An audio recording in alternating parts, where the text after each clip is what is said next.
2005 Town & Country 3.8 liter. Today we're going to replace the power steering reservoir. The power steering reservoir has a screen inside, and apparently the screen gets plugged. That blocks the fluid, and then you'll have squeaking, squealing, whining of your power steering when you turn the wheel, especially if you're not moving.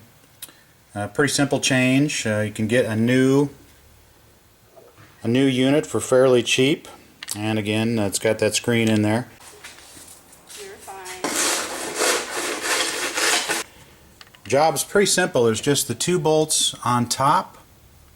There's a couple of hoses that connect to it.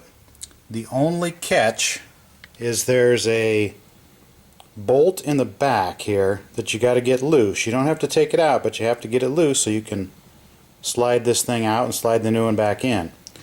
That one's a little bit tough to get to, and it's so far back in there I can't really get it on film.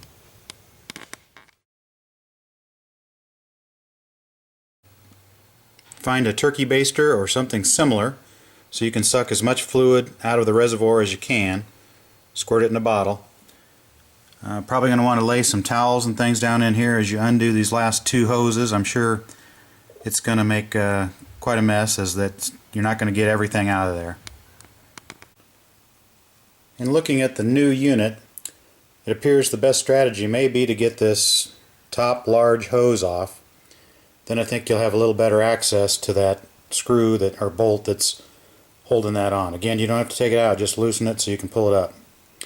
But I'm going to try getting this hose off first. Hopefully it'll give me a little better access to that bolt head, and we'll go from there. I've removed as much fluid as I could with the turkey baster. I've got a towel tucked in there. I'm going to start removing the two hoses. Small hose came off without much trouble or much fluid. You can get a little better access if you pop this vacuum tube hose off. Get it out of the way. Alright, going to plan B.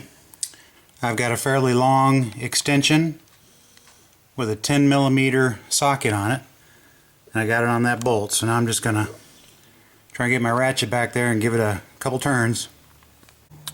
Okay, well that's what you got going on in there, and right there is what I had to get on and give it a turn or two. Then that reservoir lifted up. Now I think I can wiggle that big hose off of it.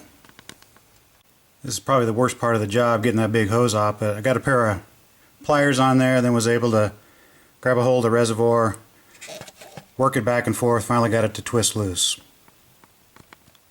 Got the old one off. I'm going to pre-install my 10mm socket on that screw so I don't have to try and find it, hopefully. Alright, I've got the big hose back on, the clamp somewhere where you could get it next time. I think you're going to want to install these two small 8mm bolts first so that it sits flush up there, because this thing will kind of go down, so you want to have it put those two in first, and then when you tighten it, it'll be at the right height. Got those two bolts on top tight, then tighten that 10mm on the back. Now she's secure. Go ahead and put this little hose on there, and then the two vacuum tubes that I took off, and then these hoses or these cables will go back in under that strap there. Owner's manual says use transmission fluid ATF +4 for power steering fluid. I'm sure any fluid you buy at the parts store would be fine, but this is what the book says, so I got some and I'll use it. Add about as much fluid as you can to the reservoir, then start your car, let it run for a few seconds, turn it off, and then it'll be sucked down quite a bit, and then top it off.